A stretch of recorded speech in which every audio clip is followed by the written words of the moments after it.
A9 2020สีม่วงเลื่อมออกฟ้าๆหน่อยนึงหูสากใหญ่เนาะมีลำโพงมีไมค์กับมีสายสะเบาให้เสียบ3 กล้องหลัง4 กล้อง1 2 3 4สแกนมือได้งามเลย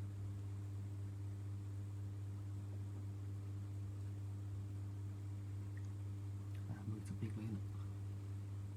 A92 แรม8บวกได้อีก3ที่คือเขียวความจำ128 Snapdragon 665เมนูนี้สิกล้องมือดูเสียงกล้องสัดเจ๋ว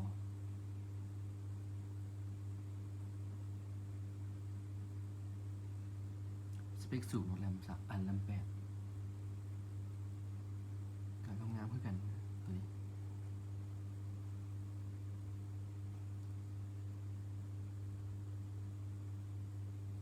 ก็จะมาเด่นให้เบิ่งธรรมดาคร่าวๆซื้อบ่ได้เฮ็ดอีกอย่างไร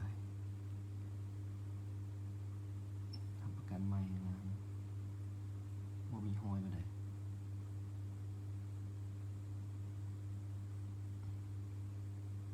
เสียงกล้องได้ทุกอย่าง